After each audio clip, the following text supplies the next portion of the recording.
زکوٰۃ کی مد میں راشن فراہم کرنا، زکوٰۃ کی رقم سے کسی کو راشن دلایا جا سکتا ہے یا اس کی ملکیت میں پیسے دینا ہی ضروری ہوتا ہے؟ عمران بلوچ کراچی سے۔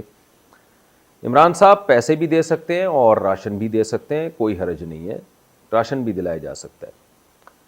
کمپنی کے پیسوں پر زکوٰۃ کا حکم، کمپنی پر زکوٰۃ کا کیا حکم ہے؟ حسان ابن علی، اگر آپ کی کوئی کمپنی ہے اور پیسہ سارا آپ کا انویسٹ کیا ہوا ہے تو اگر وہ لیکوڈ فارم میں ہے، وہ پیسہ کیش اماؤنٹ کی صورت میں ہے تو کیش پہ زکوٰۃ ہوگی، اور اگر آپ نے اس میں کچھ مال خرید کے رکھا ہوا ہے بیچنے کے لیے تو جتنا مال کمپنی میں بیچنے کے لیے خریدا ہوا ہوگا اس تمام مال کی وہ ویلیو لگائی جائے گی جس ویلیو پہ آپ مال بیچتے ہیں، اس ویلیو کا 2.5% آپ کو زکوٰۃ میں دینا پڑے گا۔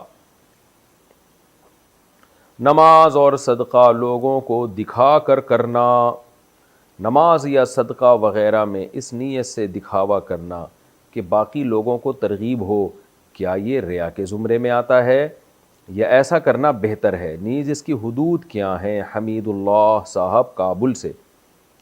دیکھو قرآن میں اللہ نے بیان کیا کہ ہمارے نیک بندے دکھا کے بھی صدقہ کرتے ہیں، چھپا کے بھی کرتے ہیں۔ چھپا کے کیوں کرتے ہیں؟ اخلاص کی وجہ سے۔ دکھا کے کیوں کرتے ہیں؟ لوگوں کو ترغیب دینے کے لیے۔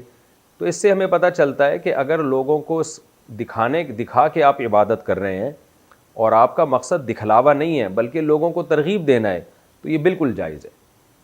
تو نماز دیکھیں حدیث میں آتا ہے نا، اپنے گھروں کو قبرستان نہ بناؤ، گھروں میں بھی نماز پڑھا کرو، یعنی سنتیں۔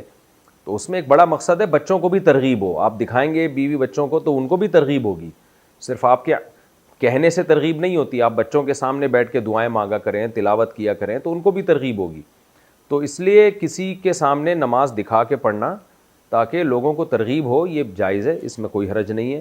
البتہ دل میں آپ کے کیا ہے یہ اللہ ہی جانے، لیکن کچھ نماز چھپ کے بھی پڑھنی چاہیے اور دکھا کے بھی پڑھنی چاہیے۔ اسی طرح صدقہ خیرات، کچھ صدقہ خیرات وہ ہوں جو اللہ اور آپ کو پتہ ہوں، حدیث میں آتا ہے دائیں ہاتھ سے دو بائیں کو بھی پتہ نہ چلے، اور کچھ ایسے ہونے چاہیے جو دکھا کے بھی ہوں۔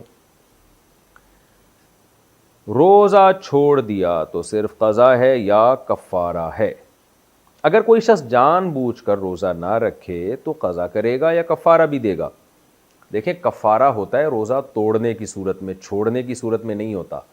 اگر آپ نے رمضان کا روزہ توڑ دیا، بیوی سے ہم بستری کر کے توڑ دیا، ہم بستری کا مطلب یہ کہ انٹرکورس کیا، تو بے شک یعنی صرف انٹرکورس کرنے سے ہی روزہ دونوں پر کفارہ لازم آ جاتا ہے۔ اگر عورت کا روزہ تھا اور وہ راضی تھی اس عمل پہ تو اس پر بھی اور شوہر پر بھی، اور یا کھا پی کے روزہ توڑ دیا کسی نے، تو ان دونوں صورتوں میں 60 روزوں کا کفارہ لازم ہے۔ اور روزہ توڑنے سے مطلب رمضان کا روزہ 60 روزے لگاتار رکھنے پڑیں گے، ایک روزے کا بھی درمیان میں ناغہ ہو گیا چاہے بیماری کی وجہ سے ہوا ہو تو نئے سرے سے دوبارہ رکھنے پڑیں گے۔